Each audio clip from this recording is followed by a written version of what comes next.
So game mechanics essentially are anything that the game uses to make it fun, rewarding, exciting. These can be things like points. So those of you familiar with Class Dojo know that an aspect of gamification is used there with awarding points to award certain behaviors. This can also be things in terms of leaderboards. Anyone that's ever played a game in an arcade knows the leaderboards very, very well.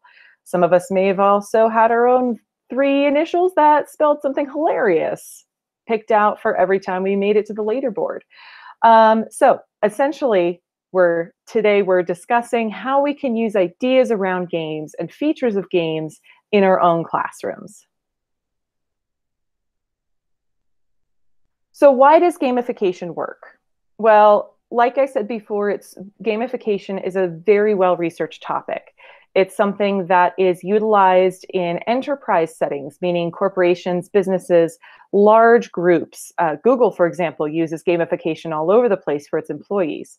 And it's been proven effective largely because of one basic psychological theory called self-determination theory. Now, those of you who have spoken to me in a more casual context have probably heard me wax on for days about self-determination theory. And that's because it's a very valuable theory for us to utilize in our classrooms. And gamification is one application of that theory. So essentially, this theory states that humans have 3 basic psychological needs in any context or an environment. First is competence, the need to show skill or ability in that space. Then we have relatedness, the need to form and keep relationships. And third, we have autonomy, which is the need for freedom of choice, of movement, of having options and opportunities. So when we have competence, relatedness, and autonomy all together within a space, then what we have as a result is engaged people and individuals who are motivated to succeed. Now, in games, we see these playing out in a lot of different ways, depending on what game we're talking about. But in a gamified classroom experience, we see competence as being accessed through providing a space to demonstrate a skill. So this means that when we learn a new skill or when we're scaffolded into learning a skill, that we have a space to reward the ability to display that skill or a safe way to fail and then grow to gain competence. Then in relatedness, games access competence through forms of competition, cooperation, and essentially the building of shared experiences. And in the classroom, we well know that shared experiences are something that help to build really strong relationships within the classroom and a powerful classroom community. And then third, gamified activities access autonomy through providing lots of pathways to success. So allowing users a space to choose how they'll interact with the game and giving that choice so that users have opportunities for self-expression in one way or another. Now, in a lot of games like World of Warcraft, for example, this can come through either choosing your path for where you want to go in the game and which aspects of the game you want to engage in. But it's also as simple as choosing the way your character looks and the kind of specialty skills that your character exhibits. In classroom gamification, this can appear in lots of different ways. Now, keep in mind that gamification can appear in lots of different ways in the classroom. It can be gamified activities, like bingo, for example, is a gamified activity. Pretty basic level. We're not super engaged with it. But it is an example of utilizing game mechanics in the classroom. Or you can go all the way up to much more complex and high-level gamified systems that encompass your entire classroom community. So today, what we're going to do is dive into 3 different examples of gamification. And I'll go ahead and pass. Oh, I forgot about this slide. Hold on just a moment. It's so early, guys, so early. Before we go on to the 3 different examples of gamification in the classroom, I want to introduce a few little roadblocks and speed bumps to slow down our thinking and help us to really wrap our heads around gamification and the things that we need to be concerned about in putting it in our classroom. This is anytime we're bringing anything new into the classroom, we need to slow down our thinking and ponder around how it will work. Gamification is no different. And in fact, research demonstrates that gamification requires a lot of thinking and building around it in order to apply it successfully. So for example, you need to build a culture in your classroom that is aimed towards gaming in a productive way. If your students have issues around unhealthy competitiveness, well, this is a space where we'll want to rebuild that culture so that competition can be accessed in a healthy, productive way. So we also, in that way, we need to think about how we can foster communities and build those desired behaviors towards enhanced gamification. And any research piece that you read around gamification also details that you need to integrate this idea with purpose in mind. If you just throw games into the classroom willy-nilly, it's gonna, sometimes it's gonna stick, sometimes it's gonna fail. It's kind of like throwing spaghetti at a wall. But if you do it with purpose and with design, aimed towards specific reasonings and goals, then you'll find enhanced performance and enhanced motivation 9 times out of 10. 9 times out of 10 is actually from a piece of research that I read that came from Kuwait. It was a pretty cool piece. So we also need to make sure that when we're pulling resources, we're vetting them properly.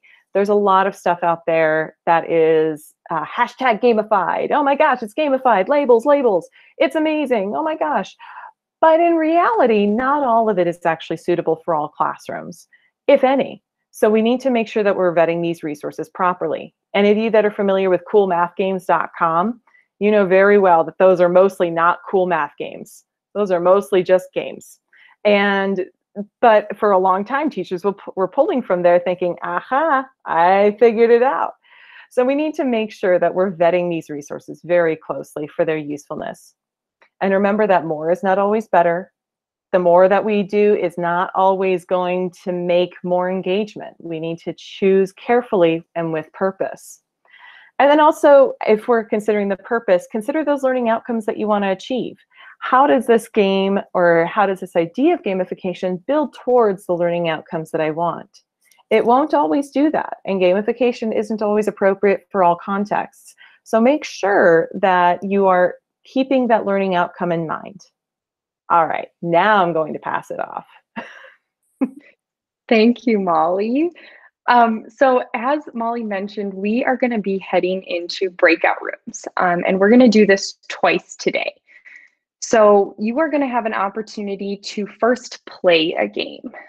As if you bring games into your classroom, you should know what it feels like to play that game and what your students will experience while they're playing that game. So in this first round, you are just going to play as a student and explore a little bit. And you will either have Molly, Andrea, or myself guiding you through that game. And then when we come back, we'll do some discussion, and then you'll get a chance to pick one of these games again. It'll be the same 3 options, just so you can think ahead a little bit, of being able to create a game that you can then take back to your classroom. So you can try a game now and maybe you don't like it and end up making a different one later on, or pick a game that you think you might be wanting to create down the line. So our 3 game choices today are code names. This is actually an existing board game that you may have played before. There's an online version. So that would be an existing game that you could adapt for your classroom. The second game is a K2 focused game, and that's going to be digital memory, how to make that accessible for your students in an online or hybrid setting. And then the final game is just a traditional board game, and that would be geared towards 3 through 5 students. So we are going to use a Meet code for this. So you can leave this tab open if you'd like, so you don't get lost. Just make sure you're muted, and then open up a new tab, meet.google.com, and you're just going to use the title right here. Code names, if you'd like to go to code names, memory, if you'd like to go to memory, and board game if you'd like to go there. We are going to meet back here in about 17 minutes. So actually, let's call it 20 minutes. We'll meet back here at 7:30, and you'll get a chance to play that game. We'll see you soon.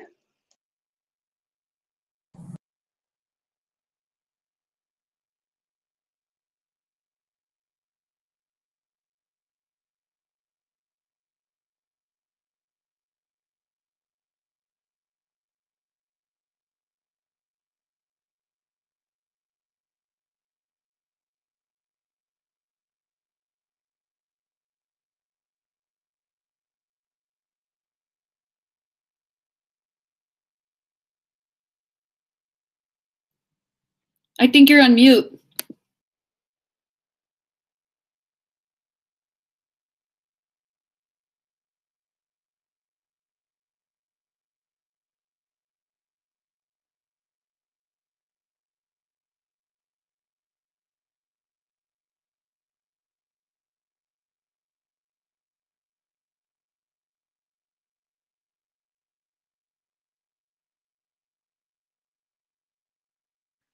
I'm sorry, how do you get to the game again? I'm having trouble.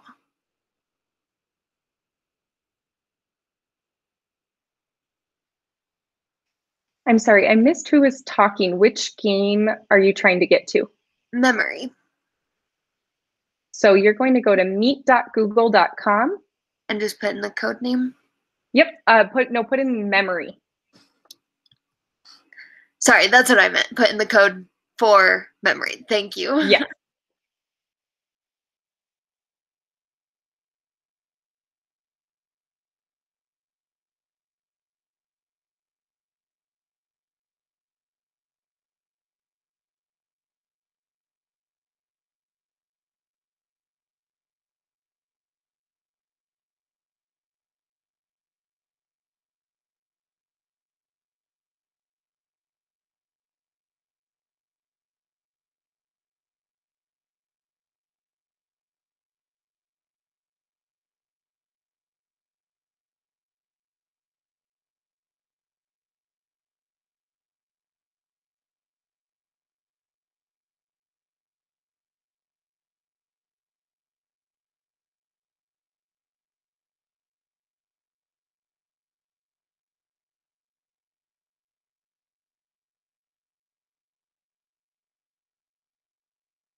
IT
Rachel, you're muted.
All right, welcome back. It looks like we're waiting for a few more people to join us back, but we will get started here. Hopefully you had a great time in your breakout room and got to learn about a game, play a game, or hear ideas about how you might use that game in your classroom. I think Rachel's going to be back to take us through our next step, which is another fun game as a reflection tool as well.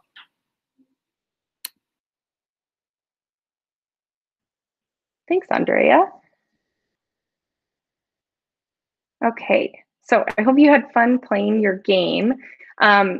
We didn't hardly even get through a whole round. It goes so quickly. But we are going to do some discussion about some of the challenges that you saw or some of the benefits of that game that you played, and have a chance to reflect a little bit. But we're going to do this in the form of a game so that you get an option to see another tool that you could use with your students. So I'm going to send you a link to this game. Whoops. Sorry, let me come out of my present mode for a second. So this is going to force your own copy of the game. It will be yours. It's private. You can do whatever you want with it. You can reuse it for your classroom, but nobody's going to see what you're using this for today. It's just a personal reflection tool. So when you click on that, it should take a moment to get a copy for you. I'm going to pull mine up. So you should have something like this open up.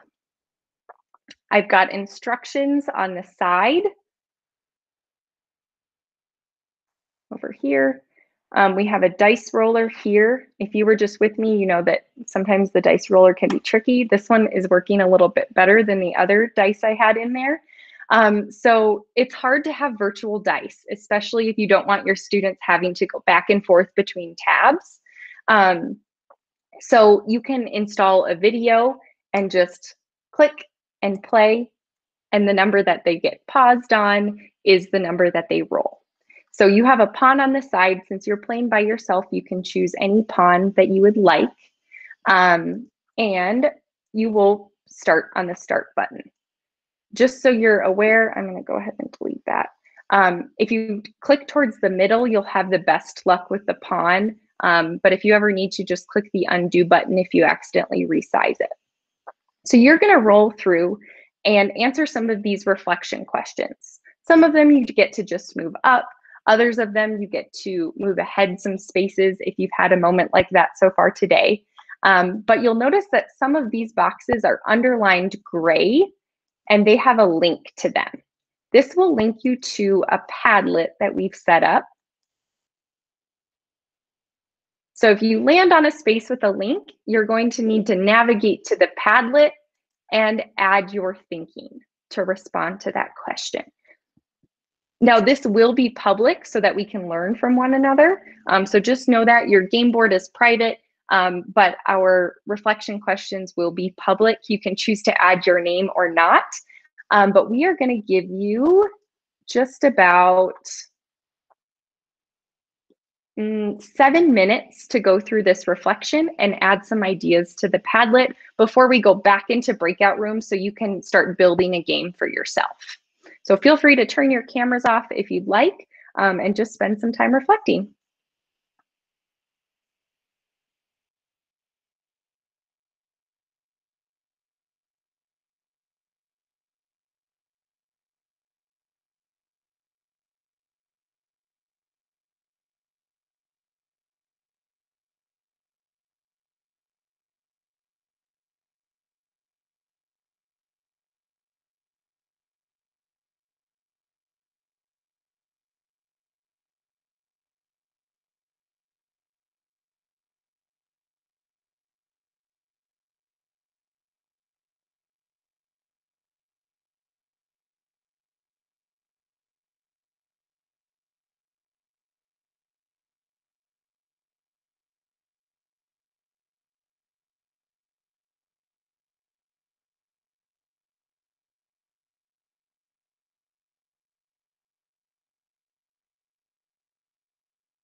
You have about 2 more minutes with this game.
All right.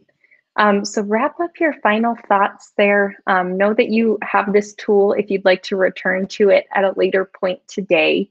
Thank you for adding so many amazing thoughts to our Padlet. That's helpful for us too as we think about games going forward. And I hope you can collaborate with some of your colleagues around these ideas and use that space however you need. So as I mentioned, we are going to go back into breakout rooms. Again, it's your choice. You can go to the same breakout room or a different one, depending on your needs. And this time we are learning to actually make the game. So this will be more of an instruction time from one of your presenters to share how they made this game or how you could start adapting it for your classroom. So open meet.google.com again, and you can type in the Meet code for whichever game you would like to make for your classroom.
All right, we will start heading back to the main room if you're not here already.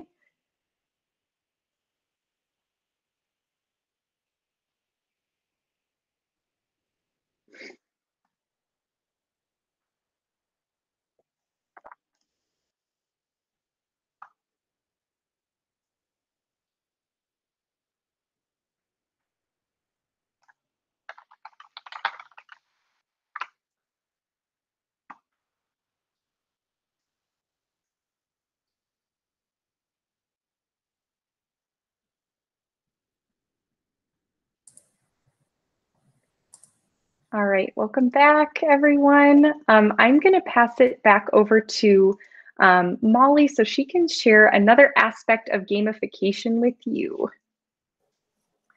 All right, so one really fun aspect of gamification that I super duper love is badges. Badges, if you're familiar with, of course, Boy Scouts, Girl Scouts, you earn badges for your achievements and for the things that you've shown skill or mastery in. So today you're going to get to choose your own badges to describe your own experience today and what you got out of today as a means of kind of rewarding yourself for the learning that you've done. So which badge represents your finish line medal? Are you a gamification guru, that person who now feels ready to go and ready to flourish in the world of gamification, answer questions and explore the world? Are you a pre-made player, someone who's ready to go and find those pre-made things and start plugging them into your classroom? Do you consider yourself a mechanics magician, someone who's beginning to really dive into those game mechanics and pieces and how they can apply? Are you a level 1 adventurer, someone who's learning and getting started? You might trip and fall, and that's okay because it's just level 1 and this is where you're trying and failing with joy. Are you a theoretical thinker? Someone like me, this is probably the finish line badge that I would choose, who is loving the idea of thinking around theory and gamification and loving the ideas of it. Are you a picky Pac-Man? That person who is picking and choosing those itsy bitsy pieces that you think fit right now, which is a great place to be too, because it means that you're starting to choose those things that apply. Are you feeling more like a crafty creator, someone who is ready to craft and explore and dive in and make something new for yourself? Or perhaps you're a slide sorcerer and you're sitting there thinking, ooh, Google Slides can work for a lot of things in this. How can I make Google Slides fit for this work?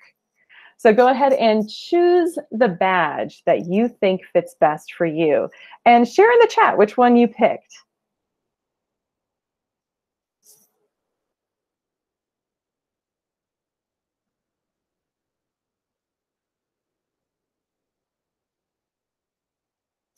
Nice, Brooke, a pre-made player, Rocket. I see some level 1 adventurers. That makes me so happy. Rachel, you and me, theoretical thinkers all day. Ooh, pre-made player and level 1. Very nice, very nice. And Victor, I like that you say, in this time, I'm a pre-made player, because that's the cool thing about badges. You earn them as you go along. You grow, you earn your badges, and you get new stuff. So awesome, awesome, guys.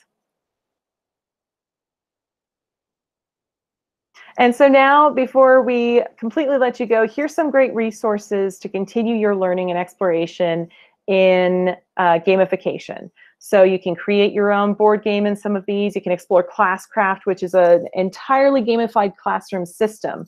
If you have questions about Classcraft specifically, let me know. I am all about it right now. There's lesson game boards on here. Scratch is an awesome way to learn programming and gamifying that process. There's also Prodigy on here, Kahoot. Some of these you may have heard of before. And a really fun one that Rachel discovered, Where in the World is Carmen Sandiego, on Google Earth. Love it. Love getting to take that thing from childhood and bring it into our students' hands. The best. And so again, we have been Rachel Horseman, Molly Keys, and Andrea Quintana. Thank you so much for joining us today. And if you have any questions, there's our email addresses. Feel free to reach out to us at any time. And yes, Rachel just shared the slides again. So thank you so much for joining us, and have a great rest of your day. Thank you. You too. Thank you. All right, thank you. This was awesome.